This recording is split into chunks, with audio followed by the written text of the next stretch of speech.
Hi guys, how are you? I hope you're doing well. I am well myself, and I'm just continuing with this series. And I have to tell you, as a mini testimony, this morning I I was coming to this room. In the previous videos, I've told you about how this room was the first place I started sharing the word with a certain group, yeah. And so this group, I called it Broken to Whole, yeah. And I've not thought of it for a long time, yeah.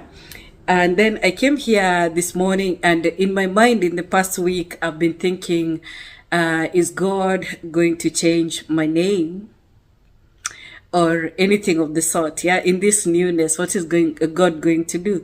And I hope you're recognizing the newness and all of that. And I felt like it's a confirmation that God is taking us from the brokenness to wholeness. Yeah, this journey has been that, yeah. And the first group I used to share with was called Broken to Whole in Facebook, yeah. And so I've not been feeling like this for sure is what I should be. You know, my name is what my YouTube channel should be called.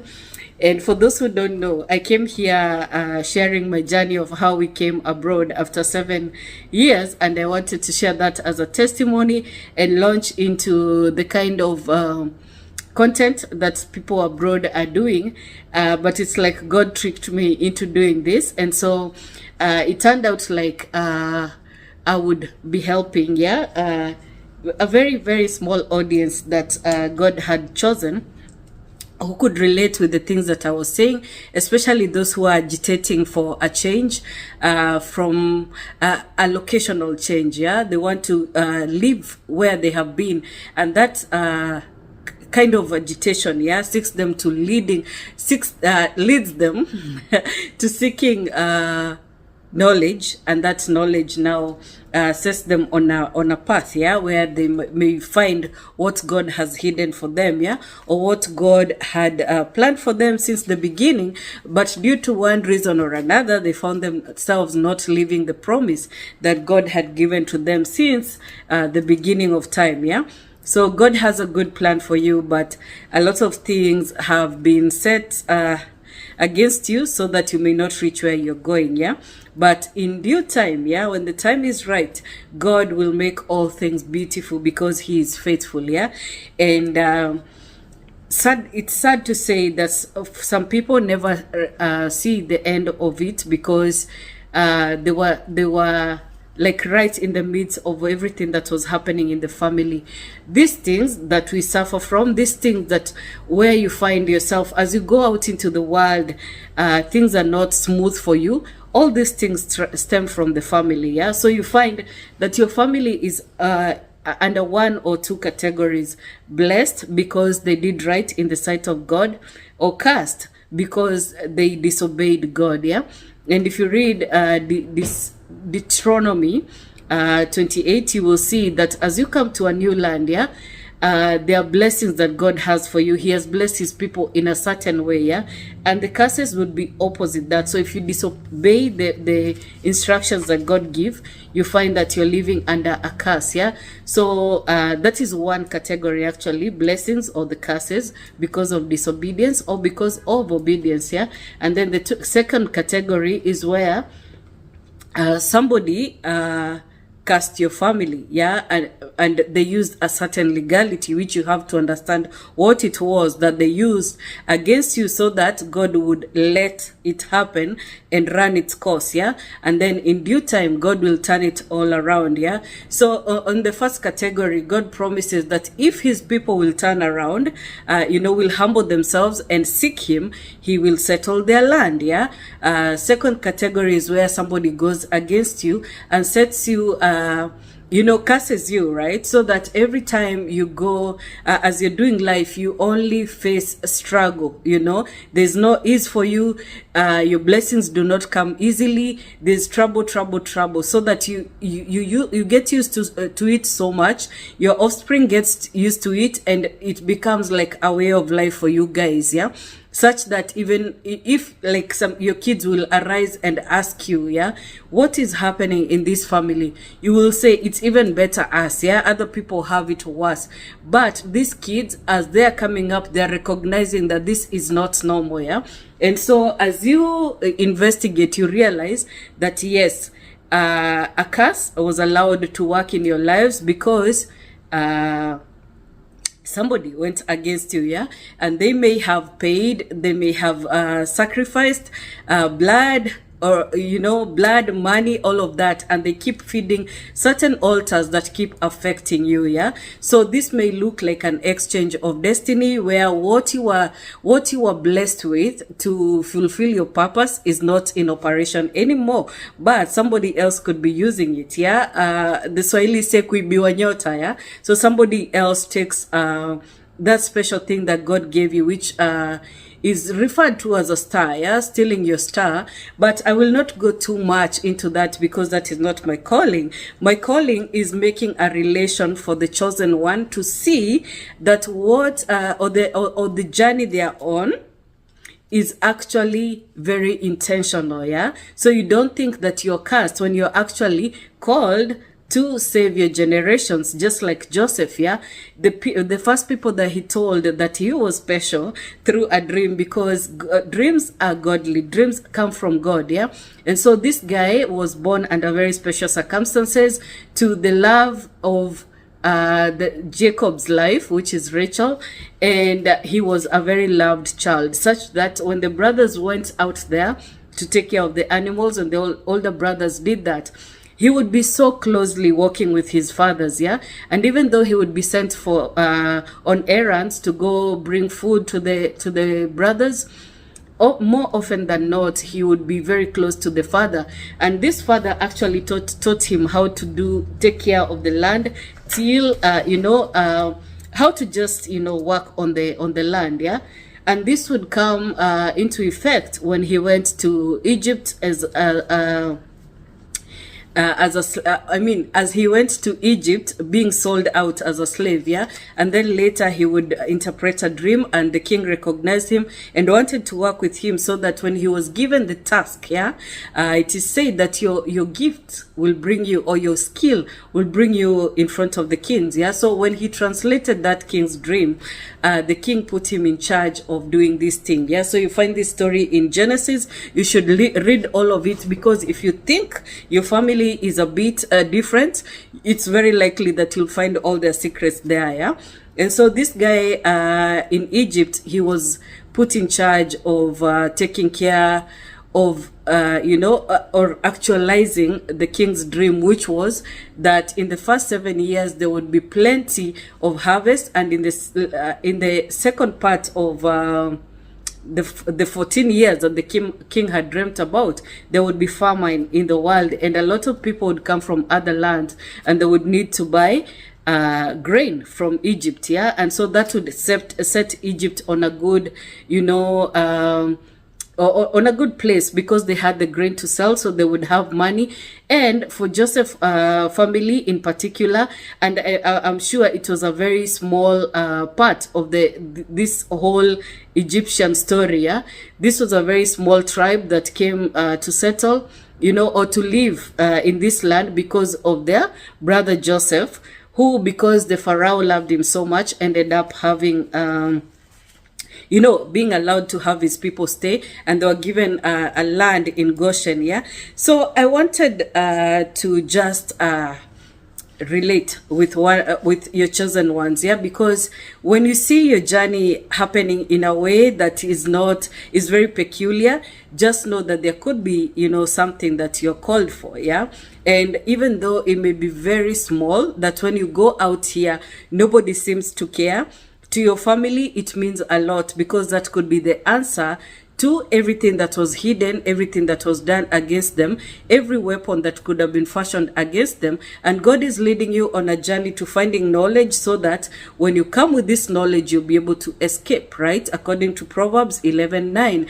I want you, if you feel touched by this, to be looking at these scriptures and just relating with that, because there's actually a particular scripture that God will give you for your journey. Mine has been Isaiah 54, and for the very broken, you will find that this is very important, because it is actually where all the secrets are hidden. So if you believe, just like Abraham believed when he was called by God and set on a journey, he believed, and actually God called him his friend, yeah, because he believed what the Lord was telling him. He believed when he was called, and he accepted that journey. He believed when he was told about what would happen to his family, and that he would, have all these sons. Even though he didn't have a son for so many years, he was told to look up in the sky, look at the stars of the sky, as many as you can see, or they're so big in number. It's like the sons of the it's like the sand, yeah.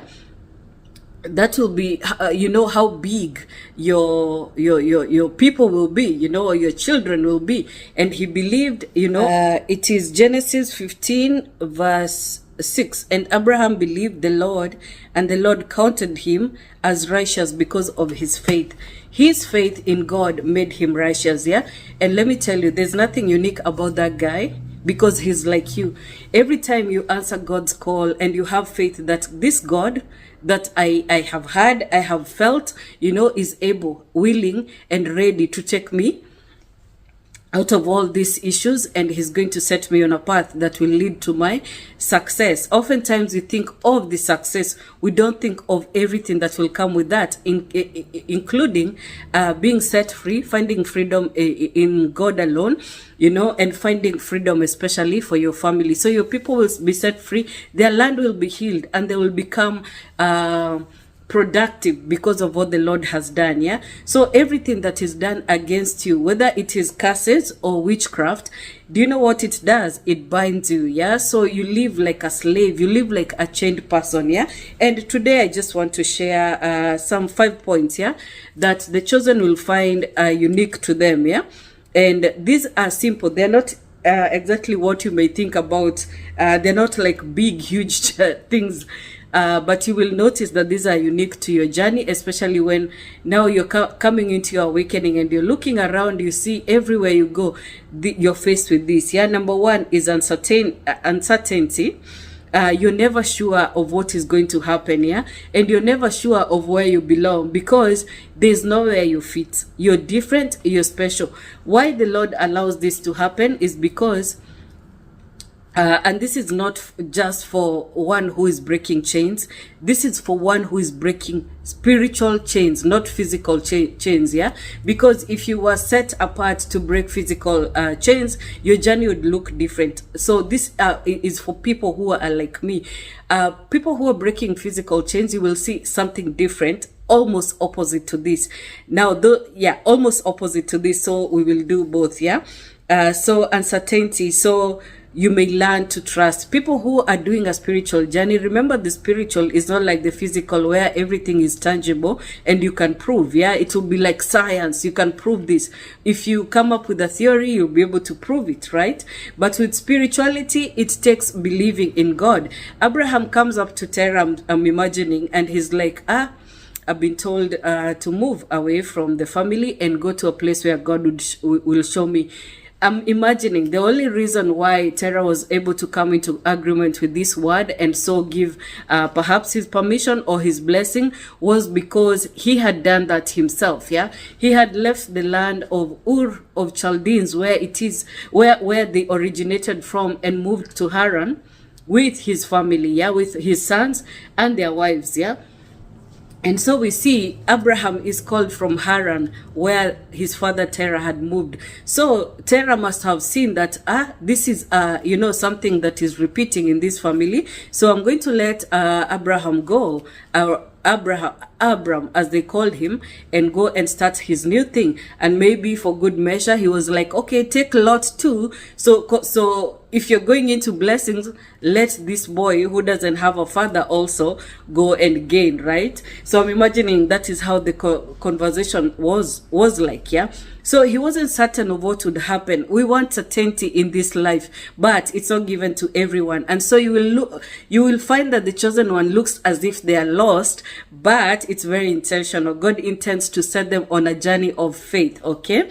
The opposite would be for a person who is called to do a certain, a physical journey. They'll be very sure of what they're doing, and perhaps it will be tested a few times. Maybe they will try to, maybe they're being called to move away from their land, right? Let's say the land is Africa, they want to come abroad. They know that there is a calling, yeah, on their lives. They want to relocate, to do their thing on a different ground, yeah. And so they see that and they try several times. They keep being denied, but it also takes faith, yeah. Their heart, their heart is set on this thing, and eventually it happens, or it gives, and they are able to pursue that dream, and they will see that their journey will be very unique in that so many things will be open for them, and they'll be able to capture that. And they're capturing it only because there's so many people who are supposed to gain from it, yeah, or they are being allowed to make a way for the next person. You will see this is very unique with Abraham, because wherever he went, good or wrong, like when he lied that his wife was his sister, still before they left, they were gifted with gold, and more animals and all that. They were given property. That is how there's a covering on a person. God will command people to bless you, right or wrong. People will even come and say, this person is not the way you think, and some will even be scared into saying, leave that one alone, because I have seen how blessed they are, yeah. So number one, uncertainty, and the flip side for the person who is doing a physical battle. Oh, yeah. Okay, so number two will be wars and battles. So and this is so you may know your effect on people. There are people, and I really want this to be like a word of comfort and also a place to relate. There are people, wherever they go, there will be war. Wherever you go, every place that you step, there will be war. Sometimes you do something, you're thinking this is so innocent, yeah, and it turns against you. There is a war, and you come to realize that my spirit and these people's spirit is clashing. Why? Because, and that is also how you know that you don't belong there. But it's also a sign that you're only transiting through that place, yeah. You're not supposed to dwell there. A while ago, when I was talking about a similar thing, I said there are people who have actually arrived. They may not even be happy where they are, but they have arrived. That is their destination. But you who is passing through, if you're doing the physical journey and you need to collect your blessings faster because you're making a way for the next person, on a physical level, you'll find that you're getting blessings, and as you're moving and as you go, everyone is like, oh, be blessed wherever you go. You're a person who is likable. But now the person who is doing the spiritual journey, especially if the thing that was set against you was hatred, humiliation, and all of that, and that is what you're breaking. And this especially happens when people are breaking like marital chains. You find that you're not getting favor anywhere, yeah. So you'll find that perhaps it's the husband, he doesn't get favor anywhere, that his wife gets favor. So you find like it's the opposite, yeah. And the same for the wife, yeah. You may see that she's struggling everywhere she steps. Wherever they live, it's like there are forces now trying to pull them together by proving that this person is not good, right? And it is forced upon these people. And because when it comes, let me just use marriage as an example. When it comes to like a marriage that is a marriage that is being used, a marriage as a ministry that is being used to break chains, marital chains in the family, you will find that the pain that this one will feel will also be felt by their partner, because you're united or tied together by a cord, like an umbilical cord, yeah. So whatever the mother feels, the child feels. But this is a cord where it is you, the man, the head of the family, the wife, and God, yeah. So a cord of 3 strands. It is not easily broken, but yes, you will go through a lot of pain. God will allow it because you're breaking chains, right? And so it becomes so difficult, but you will realize you're only passing through these places. You're not supposed to dwell there. And the chosen one is always used to deliver karma. Yeah. That is an Indian word to mean like what people deserve. If people have been doing this to a lot of people along the way or in their lives, the chosen one comes like dishing out karma, but they're passing, and as they pass, everybody is triggered, yeah, by their spirit, and so they're like throwing all this negativity. But it is the last you will do to people who are like this, yeah, or people who are passing, because when a spirit, good or bad, yeah, is coming around people of a different spirit, you know, or people who are working against this kind of spirit that is chosen by God, because we are actually spirits but embodying, you know, all these physical bodies, yeah. When people see that and they're triggered by this person, you will find how they treat you is they will receive something from that. There will be a recompense for their deeds, yeah, and it may be good, it may be bad, depending on how you treat these people, but it's also something you can help, because also God, everybody is God's, and God wants to use your deeds, yeah, to either save you or bless you, yeah. Yeah, so I hope that is clear, even though it's really detailed. You have to have lived this to understand it, yeah. Another thing, number 3, that you will encounter, it's patterns, and you will encounter these patterns so you may learn to rely on God's word, yeah. So you know how the Bible says, and I'm hoping that I'll be able to quote this just as it is, yeah. So when God reveals a thing, it is confirmed by a prophet, yeah. And even when God brings you to a new season, the way the Bible says, see, I'm doing a new thing, yeah. Everything I prophesied has come true, and now I'll prophesy again. I will tell the future before it happens. In another version, it says, before it happens, I announce it to my prophets. So everything that God is telling you, he will announce it to his prophets. So you will first hear, and then you see it happen. Now, if you don't adhere to it, or if the time is not right, you will see it repeating in so many forms, and repeating so many times, so that you will start identifying with it, and you'll be like, this thing I've seen before. If it is a lesson, you'll be like, oh, okay, now I see it again, because the first time it will be like you're being alerted, the second time it will be like a confirmation, the third time it will be like a thing is being established, so that you know that this is actually happening. And it may happen like that in the physical, and also in the dream. You may find that a dream is repeating, so that you know that what God is saying, he is actually going to do, or a certain thing is going to happen, because he's saying it, he's repeating it, yeah. And even if you like go to a prophet of God with this same dream, what you're thinking is what they will echo, yeah. But these patterns happen in so many ways, yeah.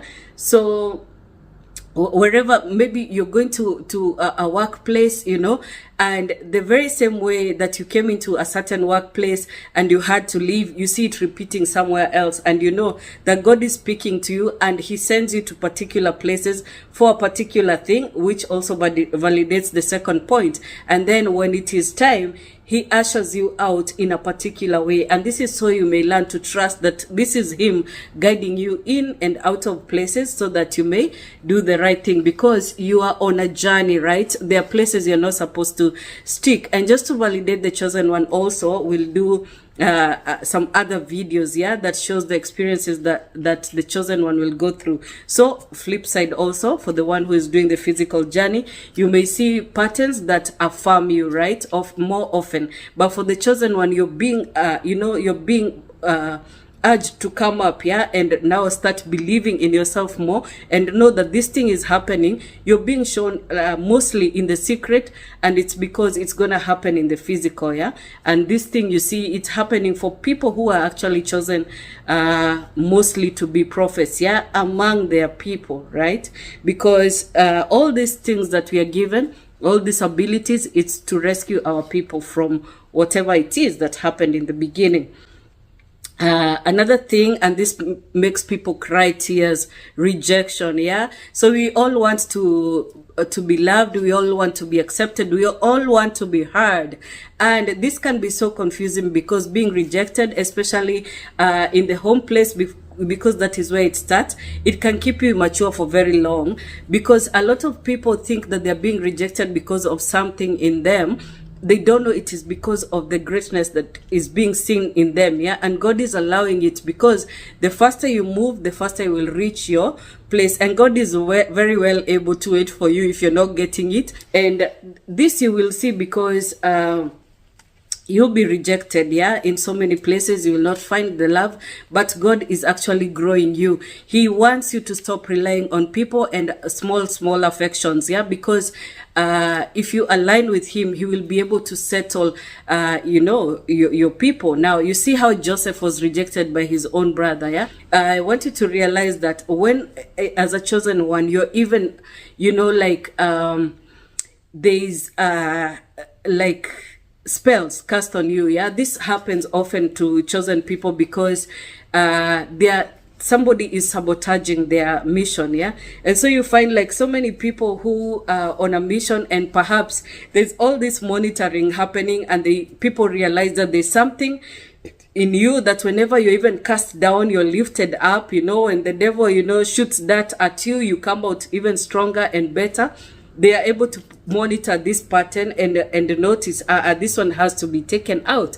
And so you realize that first they will use rejection like that. It was supposed to discourage Joseph, yeah, but we realize that wherever he was sent, God would give him more power to work, perhaps. And so you see that this guy is endowed with honor. He has honor in him, yeah, so that he's able to do the right thing. When he was with his father, he stuck close to him and learned all these things that he was supposed to learn. He was honorable to his brothers, being so obedient, bringing them food and all that, being so open-hearted, yeah, as most chosen people are. They're telling all their business until they realize, oh my God, this is the very same thing that the devil is using. Yeah, so you have to learn very fast, and you're being taught these things, because through knowledge shall you be able to escape. Yeah. And so many people are chosen, but they end up perishing because lack of knowledge. Yeah, and you find that the chosen one, because of lack of confidence, out of rejection and all these perils, they don't believe in themselves. Yeah, so they'll keep just giving themselves freely to people, and people will use that. People will knock you out. Yeah, because they see the good in you, and sometimes they will take you out just because they don't like seeing it happen. Yeah, but this thing that they don't like seeing happen is supposed to rescue a lot of people, whole tribes of people. So you have to be very keen and be very dutiful in what you're called for, right?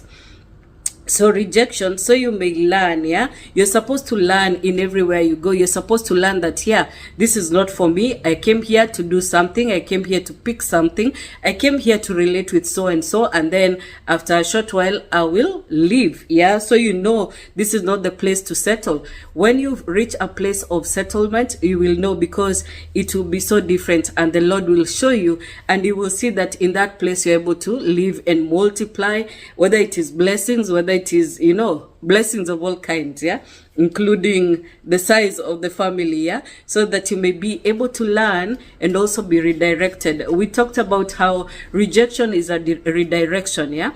So rejection should always just give you the alert that this is not where you dwell. Okay, so learn what you should. And let me tell you, just because you're rejected doesn't mean that you will leave that place immediately because you've been rejected. For most chosen ones, they understand that you have to live in a place and to dwell in a place until God's own time, yeah, until the right time. So you must accomplish what you're sent to do, and also you will learn how to be strong enough and be able to counter that kind of rejection, yeah. For some people who are doing a physical journey, whenever they are rejected, they really laugh about it and they know how to go about it. For some, especially those who are doing the spiritual journey, for the family, which is the journey that now gives you the ability to go unknowingly into the generations to correct what was done wrong, you will find that they're not able to stay a moment longer after they've been rejected or, you know, just maltreated, yeah, in the places that they go. I hope this is helping. It's supposed to make you relate, but also the experiences will be very distinct for each person, yeah. Okay, number 5, newness, yeah. It will be a strange thing that you will notice, but you will realize that for you, you never are able to dwell in old places, you know, places that like you will see that God allows you to come into a new thing, right? So you will notice, even with people, you will notice that the friends you bring home are quite different from anybody that you know, everybody else who has been brought home, yeah.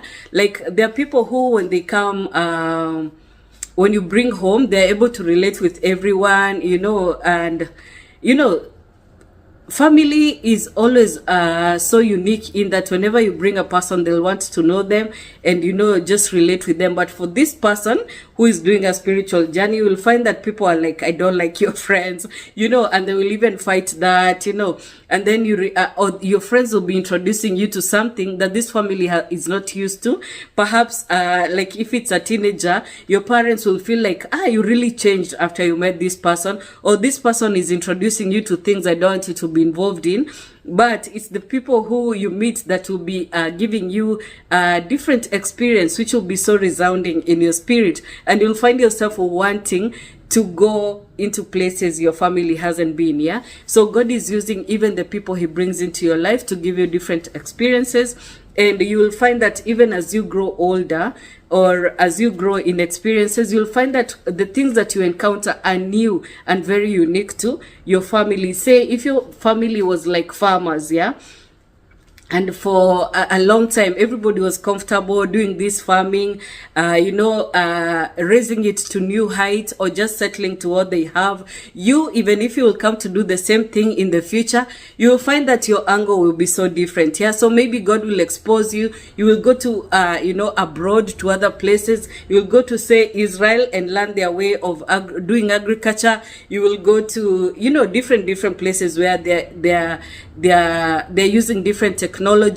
Their kind of approach to this thing that the family does is quite different, yeah. And so you'll be the unique kid that brings really different experiences to the family if they allow it, or you'll be the person that gets to experience newer places.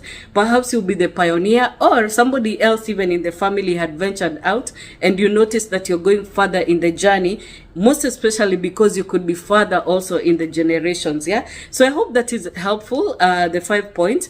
And also I hope that you understand the flip side, but especially for people who do the spiritual journey.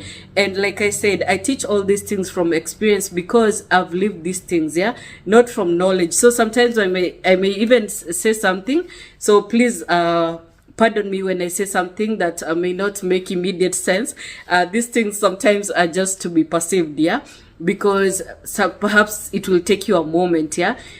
Person who is doing more of a physical journey, you will find that they are more knowledgeable, they are more educated, and sometimes God will even allow them to go into institutions of, you know, higher learning, such that their delivery is also very composed and very, you know, organized, yeah. But even on this level, and it may seem like a low level, but I'm realizing that, oh, in the spiritual it is quite different, and even if it's also small in the spiritual, it's supposed to have great impact, yeah. It is the deep talking into the deep. So I hope you understand and are able to relate, and this is going to help, yeah. So let me get out of my Sunday clothes so I don't feel this hot. It's a bit gloomy, but there's so much heat, yeah. So I'll see you on the next one. I hope you have a great week as you start your week. God bless you and keep you. I'll see you on the next one. Bye bye.